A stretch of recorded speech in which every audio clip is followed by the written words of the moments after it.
Right, so this is the 2021 CUPRA Leon. This is 300 brake horsepower, 0 to 60 in 5.7 seconds officially. Front wheel drive. And what do you think?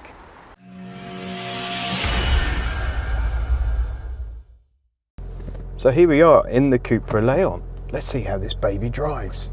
Okay, so as I said at the start there, 0 to 60 in this 5.7 seconds. And top speed of 155, as it is on just about every, certainly German car where they're restricted at 155. This is front wheel drive, and obviously 300 brake horsepower in a front wheel drive car can make it a bit of a laugh. So let's see how we get on here. A lot of people would probably want four wheel drive in a car with this much power, but there is something to be said for just having that going through the front wheels, and that's the grin factor. So acceleration is fantastic, as you might expect, and it's got a really fantastic exhaust note. It's got a lovely exhaust note, this car. If you stick it into CUPRA mode, by the way, lots of different driving modes on this. I think there are about 19 in all, which is probably a little bit like overkill, but everything's massively customizable, so you can really change the way the car feels and drives to your exact requirements and sort of preferences. If you put it into CUPRA mode, it actually pipes in some fake exhaust noise into the car, and it's not all that convincing. The actual exhaust note of the car is brilliant.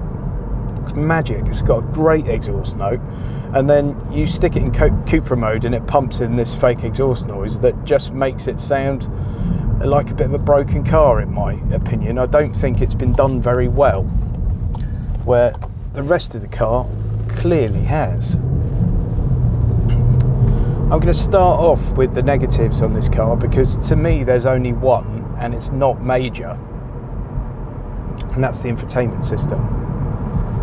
Now the good news is the car comes with Wireless Apple CarPlay as standard, Android Auto, so if you don't like the infotainment system, you can just use that. It's wireless, it connects really quickly, absolutely fine, no problems there.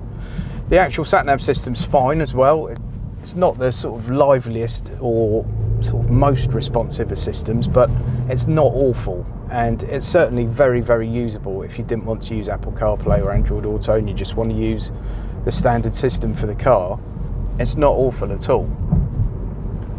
But if you were being picky and you wanted to pick out the sort of the Achilles heel of this car, I think it would be the infotainment system. It's the thing that's not quite as good as everything else.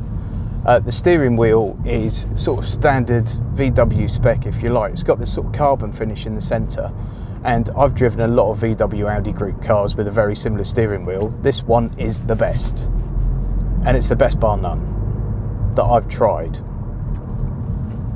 It's got tons of buttons, functions all over the wheel.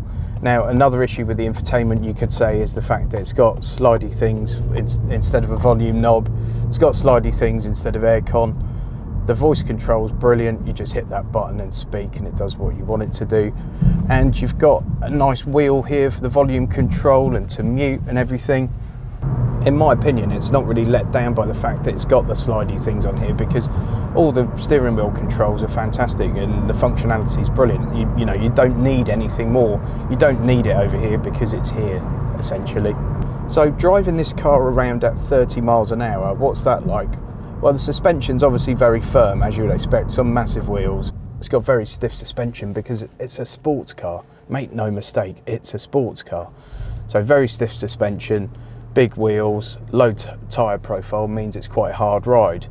But what that hard ride means is that when you want to drive it aggressively, it sticks. You know, this thing does corner absolutely fantastically.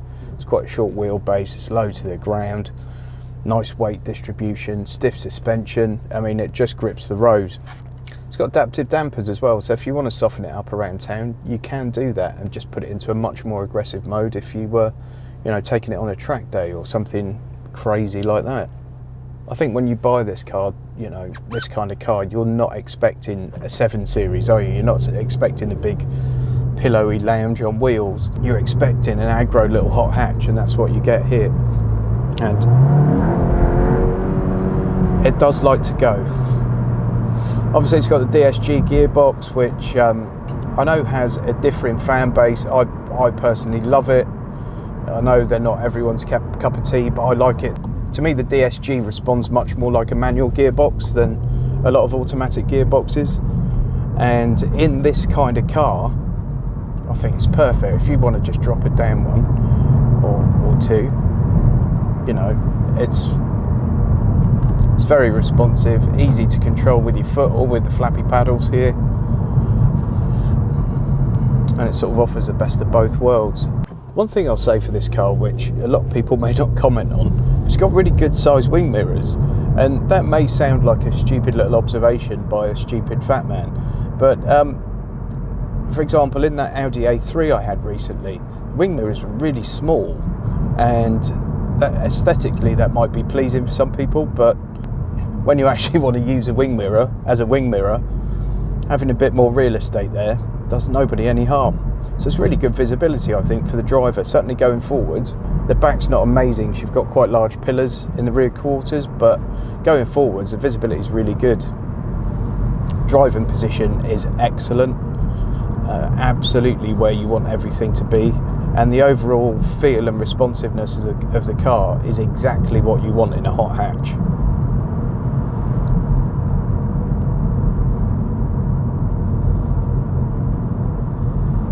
Obviously a lot of the rivals for this car come from within the group, which is maybe slightly unusual. I guess its biggest rival and closest sort of sibling will be the Golf GTI Clubsport. And really, I think between the two cars, it will just come down to personal preference. You know, which finish do you prefer, the aesthetics of it, which one looks nicer on the outside to you, and they're going to be very, very similar cars to drive. Got 380 litres of boot space, which is not bad on a car like this, and very usable boot space as well, in my opinion, and decent leg room in the back, so you could have a couple of adult passengers in this in comfort.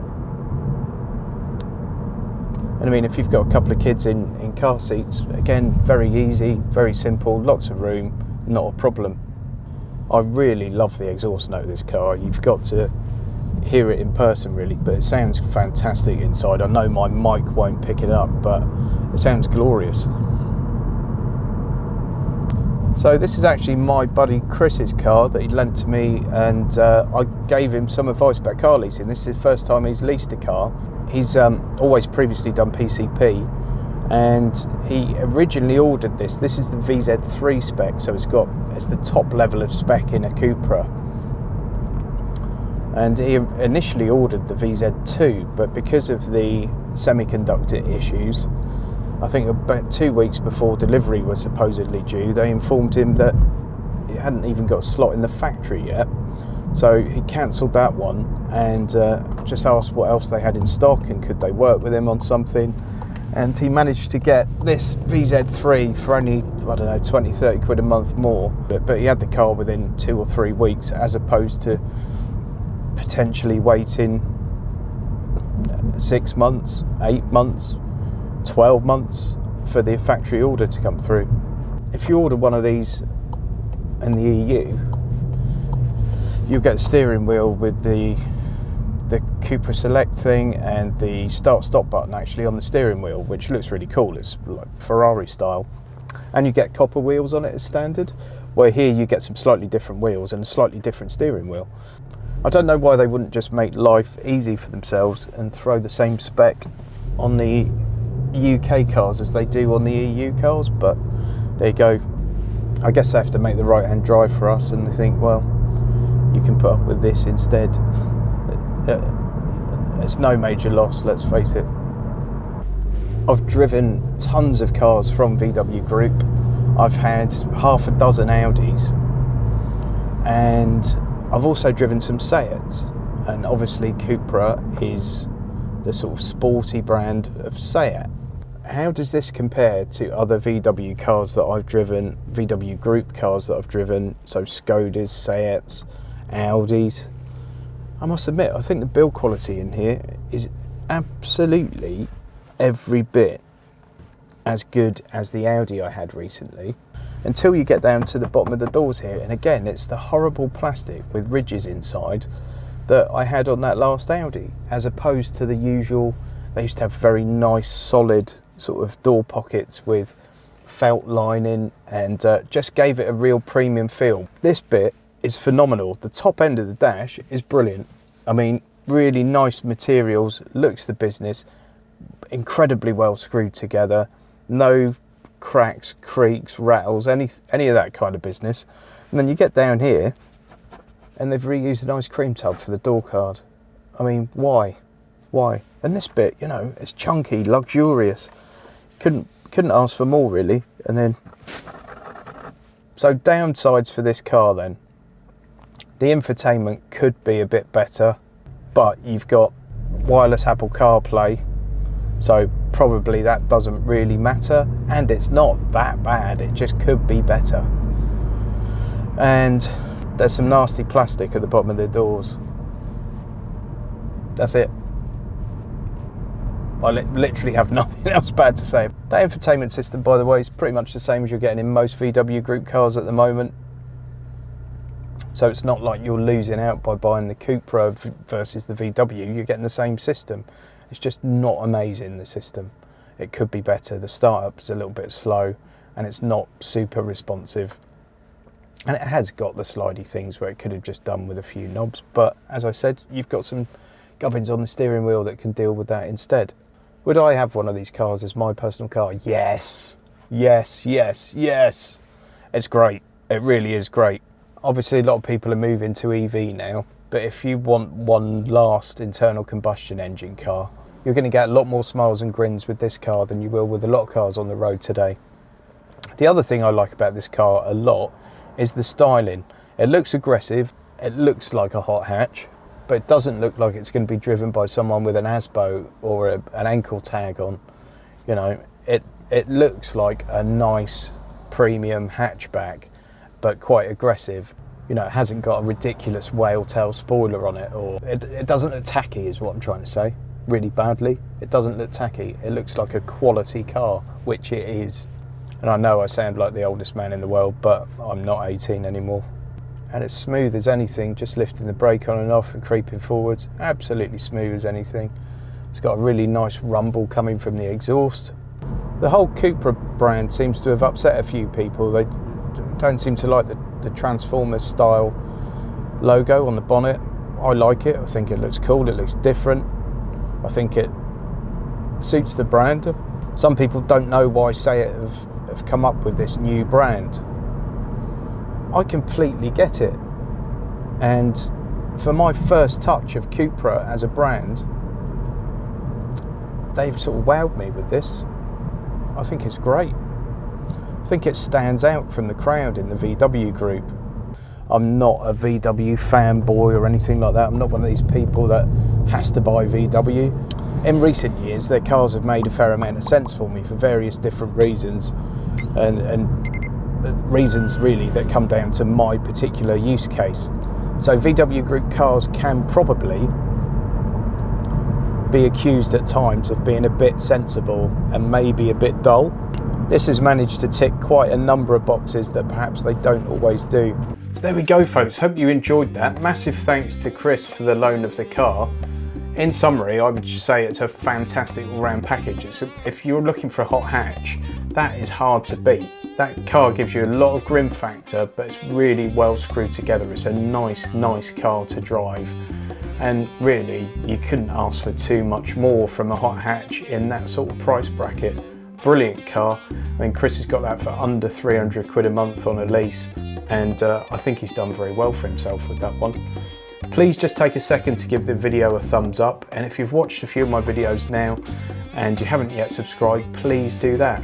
Also, pinned in the first comment is my Amazon link, and also a link to Audible by Amazon, which is their audiobook service. It's absolutely brilliant, great if you do lots of long drives or trips on public transport, or work on your own all day and stick some headphones in. Audiobooks often read to you by the author, which is always nice, and there's some brilliant stuff on there, so check it out. It helps the channel as well. Thanks ever so much for watching. Go and check this video out next, and hopefully I'll see you next time. Thanks.